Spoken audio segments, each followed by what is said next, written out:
bandiraɓe sehlaɓe heɗotoɓe radio jowol sare jamhira mon hande ko ñalawma aljuma hawri ko nogas e tati lewru janvier hitande ujunnaji ɗiɗi nogas jeegom habruji mon e ɗemgal Pulaar titruji en ɓuddu mawɗude ko États-Unis ɗum noon en wayno ko hande jamma janggo e ɓawi tawel en wayno ko dulendu walla ƴewande mawde taw ko neige ma tampini ken abbo e temedde ɗiɗi million neɗɗo Amérique naaji ɗum noon sibabude neige muɗum hewde habruji men to États-Unis noon kamɓe immigration de yitama won kuule ɗe mbayli eɓe jami militaire uji mabɓe walla police ji mabɓe yo jabɓu kuule constitution ɗum noon nadde galleji hayso jamira habruji men international kanko Donald Trump en kadi hande o ñalli ko ƴettade OTAN yennude leyɗele jeeyaɗe OTAN e surtout enne kadi musnude ɓerde hono kamɓe Angleterre kamɓe France e kamɓe Allemagne e wiide militaire uji mabɓe en wayno ko meeɗani nafde e gueruji habruji men cektorɗen ko fate sport yen décision mo kamɓe CAF caggal nde fédération Maroc naɓe football ɗum wi ne ɗaɓɓi wonde ko coupe mo Sénégal heɓti yo artir ko ɗum won titre men ɓurɗo mawnude oɗo journal ma en gartu joni e desuji muɗum. أعزائنا المستمعين إذاعة جول ساري تمد لكم يد من أجل أنها تتعامل معكم، من أجل أنها تشتغل معكم. إذاعة جول ساري فتحت أبوابها بوجوه جميع اللي راغبين بأنهم يتعاملوا مع إذاعة جول ساري داعين الولوفيين البولاريين الحسانين والسونيكيين وما يميز حد عن حد. إذاعة جول ساري تقدر تروج إعلانات وتحسيس والتغطية. إذاعة جول ساري موجودة من أجلكم، سعادتنا تكمل بالتعامل معكم. راديو جول ساري انترناشونال. radio mon radio jogol sare ari wedde on jungo ngam yidde gollodade e mon e kala fanno no jidirɗon faltaki capato pullo so ninki e wolof e kala leñol so jiddon ko waɗanede publicité e reportage communiqué e erango radio jogol sare wonan ɗo ko onon weltare amen ko liggondirde mon ɗum noon bisimilla mon. radio jogol sare ni radio ayi aga qibaru kinni i wakati radio jogol sare a wiki temberine kasuka humanto kannu kusuka humanto reportage ma ibega publicité amundunu communiqué ma émission bega katta anyimme qibaru bangande akitte mberinte nga katta kay khara jonka nyani khibari bangera ganyani ka bismillah. radio jowol sare mu ngi leen di talal loxo ngir ànd ak yéen liggéey tukulóor naar soninke olof bàyyi wuñu kenn képp ku fi ñëw lépp loo bëgg ñu defal la ko ni nga ko bëggee muy publicité communiqué radio jowol sare talal na leen loxo yéen ñëpp képp kuy xeet boo xamante ne yaa ngi ci àddina bi rek radio jowol sare mbégteem ak bànneexam mooy ànd ak yéen liggéey kon bismillah. bandiraɓe sehlaɓe hettotoɓe radio jowol sare habruji men local ɗo États-Unis giɗoɗen koko fate nde ɗo ƴiwonde aronde à partir hande aljuma ɗum noon tugnade hande ko e koɓe kaali ɓe mbi wonde ƴiwonde o fuɗɗoto ko toon to Texas hande aljuma ene wayno caggal muɗum yeytoyo toon to Washington DC ha yetto Virginia ene wayno ko ñande asende nde rewoya toon to Oklahoma ene wayno nde fitte kala ko woni banggue rew funnangue États-Unis ɗum noon ene wayno ken wiyata temedere capanɗe jeeɗiɗi million neɗɗo ha ken wona temedde ɗiɗi million neɗɗo koko jogor tampude nde ɗo ƴiwonde ɗum noon ko toweki neige ko ɗaminantello ma yetto ken wona 45 centimétre ɗum noon kadi ko hunde hulɓini jangol ngol kadi ene wayno ko ɓetirte ga ene température ɗum noon Fahrenheit ha yetto négatif oɗo sa joni ɗo e Mason jarki e jamma he ɗum noon ɗo e 10 heures jamma hande jarten ko déjà ken woni moins 12 degrés Celsius moins 12 degrés Celsius siftindon tan ko fate ɓeɗgol température kala nde woni 0 degré Celsius ko nden woni glace ni fuɗɗoto ko yetti ko woni négatif firti wonde ko ɓenni to glace wonanno wiye ɗum ɗo ko glace hankadi ko jangol ngol neɗɗo wawi sifade. habruji men ande toon to États-Unis noon kanko Donald Trump ene wayno ko laamu makko kadi surtout yen département toppitide ko fati immigration yitama wonde donc won yamirore ɓe jogui yamirore nde kadi ko yamirde kamɓe militaire uji mabɓe walla kamɓe police ji mabɓe nadde galleji so tawi jomumen cali mudditade donc ko ɗamini ko e ɗiɗo duuɓi fof wonde ko kamɓe yimɓe immigré ji eɓe mbaji mbiya wonde so neɗɗo policier immigration arrive yon guddit galleji mon oto guddita so tawi kañum hooruma ala ko wiyete warrant ɗum noon ko yamirore taw ko kanko juge o signin ɗum kono ndeke e nder memo mo kanko gardiɗo Homeland Security e nde kamɓe kadi ɓe liggoto immigration eɓe mbaɗi wonde ko police ji mabɓe ɗi fof ene jogui droit kañumen koyemen nadde galleji hayso ngala yamirore kono noon so tawi en jogii yamirore kamɓe taw immigration ɓe jamiri pour yo naati ɗiɗon galleji ɗum ɗon noon ko hunde nde ngannduɗaa o yiita ko hunde nde ngannduɗaa en wonande haralleɓe ko fate droit a tawi wonde ko ɗum ɗo ko violation constitution mo États-Unis sabu amendement nayaɓo États-Unis amendement nayaɓo e constitution e yamiri wonde ko kala neɗɗo jogiiɗo galle muɗum walla jogiiɗo hayso goto muɗum hay goto wawa nadde e oɗon galle walla oɗon so tawi kanko hoore makko o autorisé an ɗum walla so tawi walla oɗon ala yamirore ummini toon to juge ɗum noon ko ɗum waɗi kanko sénateur Blumenthal omono namdi oɗo saji no wi wonde ko kamɓe e serɗiyankoɓe yoɓe ndendu toon to Washington ko yacci ɓe kuccite kadi e yimɓe liggotoɓe ardiɓe ICE ɗum noon hono kanko Christine ɓe namdom holko woni sababu kanko omo waɗa kuulal taw kuulal ngal ko jaɓugal constitution donc ɗum woni oɗo saji joni kamɓe yimɓe immigration police ji immigration ene wayno donc ɓe jogui ko kuule mabɓe kutorto taw kuulɗe kadi ɓe gandi ko jaɓɓude lawol ko wawi wonde fof ɗum ɗo kadi ko gueɗe ɗe ganduɗa kanko Donald Trump laamu makko ne continue oɗo saji joni wadde peeje fof ɓeydade no foti yimɓe nanguete ɗo États-Unis yimɓe ɓe mbiyata taw ko immigré toon to Minnesota hono kamɓe yimɓe hotɓe toon surtout ene guure ko wayno mawɗe ko wayno Minneapolis e ko wayno Saint Paul eɓen continue wadde seppoji mabɓe ɗum noon seppoji ɗi kadi ko dartade yimɓe ICE tugnade ha handi ko yalti ene wayno ko kanko Christine wi ɓe mbi wonde ene wayno koɓe hawnaki maɓe ɓeydu kadi militaire uji arde toon to Minnesota ɗum no fof noon ene wayno ko ɗum ɗo kadi ko peeje ɗe ganduɗa kanko Donald Trump jogui la administration mo jogui pour ɓeydade ko wiyete kala fitinaji walla kala woni fayre wonde e ɗeɗo leyɗele nde ganduɗa kamɓe démocrate en ɓe laami ko wawi wonde fof e toon to Minnesota walla toon to Minneapolis goto e yimɓe liggotonoɓe FBI te kañum hoore mumen wayde ko jamirnoɗo yo enquête ko fati e mayde makko kanko Rene Good siftindon tan baraɗo toon e juuɗe immigration taw debbo jaaroɗo capantati jeeɗiɗi hitande donc ene wayno ko kanko oɗo agent FBI kanko hoore makko ene wayno o démissionné poste makko sibo e wiide makko e wiide kadi e wiide oɗo journal biyeteɗo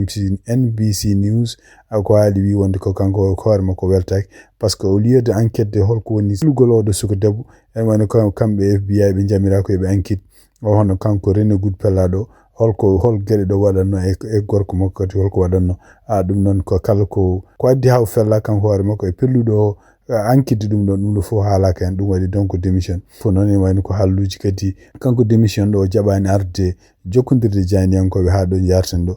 kono noon kam wiyama o démissionné haɓruji men ko parti politique ono kanko Donald Trump e tugnadi kadi ko winda toon to New Republic ene wayno ko ɗeɗo balɗe tati ɓe no ɗiɗon sondaji uji ene wayno waɗi ɗum ko kamɓe New York Times e kamɓe CNN University waɗi ɗum ene holla wonde ko yimɓe yiɗɓe Donald Trump ene wayno ko yimɓe joni ɓurɓe hankadi dogande walla ɓurɓe yidde wonde ko kanko Donald Trump gueɗe makko darto walla yimɓe ɓurɓe fuɗɗi wi anjemo ene wayno nene ɓeydo hewde oɗo sa joni wiya wonde ko Amérique naaɓe fof ene tugnade sondage o ene wayno ko yimɓe ɓe jiiɗama joni gabbima kene wona 56% ɗum ɗo fof noon ko hunde nde ganduɗa kanko Donald Trump e nder ko réaction mo waɗi hannde o wi wonde ko New York Times ne foti ardiɓe muɗum ene foti cokede par ce que ene wayno ko sondage uji mbaɗa ɗi henna ɗiɗo ko wiyata fake news ɗum noon ko ɗum woni kanko Donald Trump oɗo saji joni e tugnade hannde journée ɗi ko haali mbi wonde ko kala pelle dendunoɗe nden en mbaddi makko coalition pour haw heeɓi woteji tan ujunaji ɗiɗi nogas nayyi ene wayno jalte makko oɗo saji joni ɗum noon ko ɓuri hewde koɓe jennatamo walla koɓe pelatamo oɗo saji joni ko sibabu gurdam ɗo e États-Unis nane ɓeydo tidde e ɗum ɗo fof ko sibabude kadi programme mo jogui wiyete tarif ko wawi wonde fof tugnade hannde sondage uji mbi wonde ko 49 e yimɓe namdaɓe fof mbi wonde ko ene wayno ko gurdam mumen e oɗo ñalawma hannde ɓuuri bonde ene wano rawane walla raftande ni ɗum noon ene wayno ko 2% mumen mbi wonde ko ene wayno ko gurdam mumen ɓeydi moƴƴude ɗum noon so ƴeewama ko mbimi kene wona 56% e yimɓe namdiɓe ko fati oɗo sondage fof mbi oɗo saji joni ene wayno ko korsinani kanko Donald Trump gouvernement makko ɗum noon sondage goɗɗo kadi wi ko 68% yimɓe namdaɓe fof mbi wonde ko waɗi ɗumen anji gouvernement makko sibabude gueɗe parɗe immigration kono noon 66% kadi e yimɓe namdaɓe mbi kadi ene jeeya hen kadi natti hoolademo sibabude ɗiɗo dossier ji kalteɗe ko fate Jeffrey Epstein ko wawi wonde fof ene wayno ko kanko Donald Trump mono holdi oɗo saji joni habre makko surtout en wiide wonde ko kala message baddeteno ko fati immigration tawde ko ɗum campagne waɗirno ene wayno oɗon message yimɓeɓe natti hoolade ko haalata hen ko sabu won gueɗe baɗeteɗo wiide makko kanko Donald Trump tungnade hande yimɓe haaltoɓe ɗum ɗon taw yimɓe min jiiɗa kalte wonde kanko Donald Trump mun fuɗɗo wiide wonde ko kala yimɓe ardiɓe immigration ko mbaɗata oɗo saha joni wona noon o yamirirno ɗumen. bandiraɓe sehilaɓe heɗotoɓe radio Jowol Sare habaruji men international guiɗoɗen kadi no binɗen ni ko fate kanko Donald Trump peji ɗo jigui oɗo saha joni e sosde fedde hoore mo fedde nde kanko hoore makko nde wiyata mo yiɗi lomto hono Nations Unies e ɗum noon fedde kadi nde ganduɗa henna kanko hoore makko wiyata ɗum ko conseil ɗum ganduɗa yimɓe ƴeewoɓe jaam ko fate holno jaam dañira toon to Gaza ko ɗum widirno kono wi ko fedde nde kadi ma yañu kañum hoore mum ma ƴeew joɗade kala to boniji goni walla kala to hareji goni kañum hoore mum beele no wawa ƴewde dañ muɗum ɗum ɗon noon e wayni ko kanko Donald Trump hande kanko président Donald Trump o finiri kadi hande ko ñallude yennude OTAN e wiide makko kadi OTAN hono ɗum oɗo ko nanodiral baɗngal guila e deuxiéme guerre mondial ndeɗo fedde ala ko nafi kadi ndeɗo fedde kamɓe États-Unis ɓe meeɗan sohlude ɗum yimɓe o haali kadi wi won leyɗele wiyoɓe won kañumen koyemin meeɗi neldude yimɓe haɓete mumen toon to Afghanistan mbawi yentude américain ji ɗum noon ko haare wonnon toon hakkude Afghanistan e leyɗele denduɗe jooɗe gonɗe OTAN kono noon o wi kadi wonde ɓeɗon leyɗele ko gonga neldi militaire uji men kono noon militaire uji ɗi neldaɗi goni ko caggal américain hay goto men meeɗan haɓede ɗum ɗon noon kaɗon haala no wayno irti hande walla woni sababu muɗum leyɗele tati surtout ko wayno Allemagne ko wayno Angleterre e ko wayno leyɗel France mbawi wiide wonde ko kañumen ɗum ɗo ƴettoje hono kanko premier ministre mo Angleterre e nder konngudi ɗo haali o wi ɗum ɗon haala Donald Trump ko haali ka ko haala kersini e ko haala kadi toñangue ko haala ƴettoje wonandeɓe kamɓe leyɗele goɗɗe jeeyaɗe e OTAN e nder ko wi wonde kene wona 450 taw ko militaire uji jeeyaɓe toon to Angleterre maayi e ndeɗo haare won noon toon to Afghanistan ɗum noon ene wayni ko militaire uji Angleterre participa tawama e ndeɗon haare kañumen koyemen gonani yeeso gonani caggal gondi koye américain ji ɗo gonno fo hay sinno ko américain ji kañumen gardino nde ɗum fedde hono kanko kadi Prince Harry ɗum noon Prince Harry ko kañum hoore mum ko ɓi Prince Charles ɓi roi Charles ene wayno e nder konguɗi ɗo haali kanko hoore makko kadi ko siftindo no meeɗi wonde e militaire o yihni toon to haare ni wonnon toon to Afghanistan ko officier supérieur o wi wonde ko militaire uji américain ji walla militaire uji Angleterre anglais ji jeyamnoɓe toon to ɗiɗo haareji ene poti respectede e surtout tawi wonde mumen ko mayɓe jinnaɓe mumen walla famille aji mumen ene potani nande haaluji bonɗi hono Donald Trump ɗi haalata ɗi foti ko nande ko haaluji respectude mayɓe mumen walla gañiɓe hen respectude wuuro mumen ko wawi wonde fof kadi ene wayno o wi wonde ko o tawama ndeɗon haare ndeɗon haare nde woni toon nde wiyetake nden ɓe ko américain ji ɓe ko Angleterre ɓe ko anglais ji walla ɓe ko allemand ji ene wayno ko yimɓe fof ndenduno toon peeje sabu ɗum ɗo fof ko pour jokkodira addina hen kagal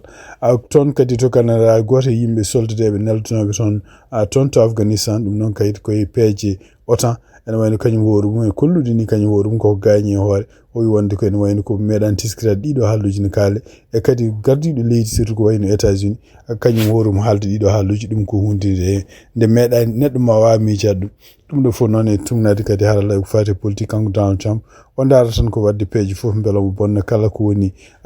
walla kala ko woni hoolare yimɓe jogui OTAN walla hoolare yimɓe jogui Nations Unies ɗum ɗo fof noon ka ari ko caggal nde kanko Donald Trump wi wonde ko o dañi yimɓe ɓe ganduɗa dartotoɓe mo wonde ko ne kaɗamo wadde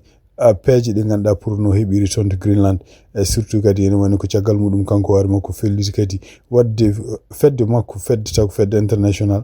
nde wiyata ko yimɓe jooɗotoɓe no ƴeewa juɓɓudi ko fate jaam no dañira toon to Gaza tungnade hande ko haalte reporter uji BBC e CNN ko kaali ko kanko Donald Trump o fuɗɗi dañde tan ko 36 leydi hay ɗeɗon leyɗele wona leyɗele kadi wiyeteɓe ko leyɗele joguiɓe doole donc leyɗele tati walla nayyi ɗi ganduɗa ko wiyete puissance uji mawɗi ko wayno Russie ko en Russie ko en France ko en Angleterre ɓeɗo fo en wayno oɗo sa joni jaɓani nadde hen ko en Chine ɗeɗo fu jaɓani nadde hen e wiide mabɓe kadi woni hen mbi wonde ko Donald Trump fedde nde o ƴeftata nde o ƴewata nde d'abord ko fedde nde ko ala ko en wayno ko kanko woni président hawmaya fedde nde kadi en wayno ko mo wela naata hen mo welaka narta hen ɗum noon wona noon Nations Unies créerino wona noon Nations Unies wona fedde oni wona noon sosirno nde fuɗɗoto nde kitale cakkide deuxiéme guerre mondial ko way wonde fof ene wayno ko kanko Donald Trump kaɗo haala kadi ko ɗum wonde o ñalliri ɗum noon kadi ko konguɗi huccini ɗum ko yimɓe ɓe wonduno walla yimɓe ɓe Amérique leyɗele ɗe Amérique wonduno ko gila Amérique ne sosa sitru ennata ko jeeyaɓe otan donc arten ƴetto militaire uji muɗum to Uganda caggal yontere nde kamɓe élection ngaji mabɓe toon to Uganda ti kolli résultat hono kanko gonnoɗo toon président hono Yoweri Museveni ene wayno kanko waɗa makko kadi o toɓɓita o yewontu kadi président ɗum noon ko lawol makko walla mandat makko kadi laabi jeeɗiɗi ɗum noon tugnade hande ko entretien tugnade hande tugnade hande ko radio France international haadi hono kanko jeeyaɗo opposition walla ɓurɗo tunede toon kañum woni lundiɗo laamu makko kanko Yoweri Museveni kanko biyeteɗo Bobi Wine ene wayno o haalde radio France international o wi wonde ko omo jogui kanko hoore makko sedanteji walla omo jogui kadi preuve aji wonde ko wotoji ɓennuɗoɗi wona ko kanko Yoweri Museveni laamu makko ene wayno wuurima ɗiɗon wotoji way ɗum noon ko wawi wonde fof ene wayno oɗo sa joni kanko ko porsaɗo o yalti leydi ndi kanko oɗo opposition ko wawi wonde fof o wi omo namdi kadi yimɓe jeeyaɓe toon to Uganda yo mbad yo ceppu yo jaltu ceppa kono ceppugol ngol kadi won ceppol taw ko jaam yamiwol ko wawi wonde fof en wayno ko kanko oɗo Bobi Wine o wi wonde en wayno omo andi ko kanko gañi e kadi omo jogui preuve aji muɗum ɗum noon siftindon tan ko kanko Yoweri Museveni ngol ɗo woni laabi jeeɗiɗi komo continue wonde jogade mandaji pour ardade leydi ndi ko kadi Yoweri Museveni siftindon tan ko kanko ardi leydi Uganda guila hitande 1996 ɗum noon wayno ko kanko woni président jeene ɓiiji mo Uganda meeɗi dañde e ndeɗo hitande 2025 ndeɗo hitande 2025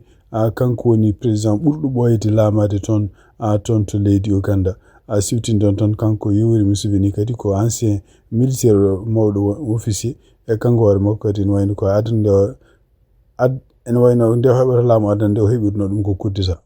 habaruji men international cakkitorɗen ko toon to Sénégal ɗum noon ko ɗaminno hono kamɓe kaf maɓɓe mbadde ñawore maɓɓe sibabu nde ɗeɗo caɗele banɗon toon to Maroc hakkunde kamɓe Maroc e kamɓe Sénégal nde pottande ɗum noon ko siftinde on toon kon fédération Maroc toppitini ko fati football kañum hoore mum wino wonde ko ma wat feere fof en jogui preuve aji surtout kañum hoore mum tugni koye article walla kuulal 32 kuulal 34 kuulal 35 ɗum noon ɗeɗon kuuli kadi goni koye fedde CAF ɗum noon CAF ko kañum toppi kañum toɓɓi juɓudi ko fate coupe d'Afrique des Nations wiide mabɓe kadi leydi kala leyɗele ɗiɗi sene joue football ko so leydi gotiri yalti e terrain mo jouete ɗo en ene wayno ko ndiɗo leydi foti éliminade ɗum noon tugnade hande koɓe kaali hono kamɓe ardiɓe CAF ɓe e nder koɓe mbi wonde ko ene wayno ko article uji ɓeɗon Maroc naɓe kala ɗe fof d'abord pour yaade ha miijade wonde ko Sénégal titre mo heɓi mo gagni toon to Maroc to en pour wonde kañum heɓi coupe en hefte ɗum ɗon ko ene wayno ala fof sababu ɓe ji ɗum ɗon tan foti haalede ko wi e wiide mabɓe kadi o wi wonde ko ene wayno ko match o yaari no foti yarude haysino waɗi caɗele ene wayno ko équipe Sénégal yaltino seeɗa yaltino naatoyine nder cuuɗi to ortocom muɗum kono noon arti en wayno kadi kanko gardiɗo match uji ɗi hono arbitre o meeɗani kanko hoore makko siflude wonde ko match walla pottital ngal gasi ɗum woni pour ha wiye Sénégal éliminaka walla éliminaka e nder kadi ko haali o wi kadi ene wayno ko nde Sénégal naɓe gati nde ko nden kadi kamɓe Maroc naɓe so tawi ko gonga mabɓe wonno ɓe mbawi jabde kamɓe koye mabɓe wadɓe penalty mabɓe ɗon ɗo ɓe mbaɗi penalty mabɓe no ene wayno ko hayso eɓe jiguino gonga walla ɓe jinno wonde ko Sénégal naɓe tawde jalti éliminé ɗum noon ne wayno bonni ɗum e nder kadi ko haali kadi o wi wonde ko gongira gonga so tawi kamɓe haaloɓe ɗiɗo article uji ene wayno article uji 92 ɗiɓe kalata ɗi en article uji ɗiɗon ene wayno ko kutorta tan koye e nokkuji walla ko situation ngaji kulbinidi ko non ene wayno match Sénégal e Maroc yettaki don ay ko wiide mabbe kadi wi wonde ko haysinde wonde ko be mbawani notade hono fédération Maroc ko halal pour yo titre walla odo walla coupe odo en mon kambe mo be gagnoy hefte jude mabbe ene wayno dum hatta wonde ko kambe be gon ko jewdo do sajun hono kanko entraîneur mo Sénégal e kadi won jouruji Sénégal nabe kanyum ko mi hol sanction ngaji pawre didon sanction ngaji non en mbay wonde sanction ngaji taw ko kalis en way wonde kadi ko sanction ngaji patude balli dum non ko way wonde fo en wani ko kambe kaf odo sa kambe jabani notidade kon hono kambe fédération marocaine de football ko be kala no en ko pour wonde ko Sénégal nabe en porti sanctioned en wayno ko fonno wiyeete ko gasi tawde Sénégal nabe jarti ko kambe Maroc nabe je dum non e wayno kaf kan de jaabi mabe wi dum do wona hunde hujjaji be gaddi wona hujjaji nanni bandiraɓe sehlaɓe heddotoɓe radio Jowol Sare habruji min jogonnoon hannde ɗemgal Pulaar e oɗo ñalawma aljuma hawri ko nogas e tati lewru janvier hitande ujunaji 2016 gasi ha laaɓi ko musidɗo mon Amadou Touré haldanno e moon hen mbaalo jaam on jarama.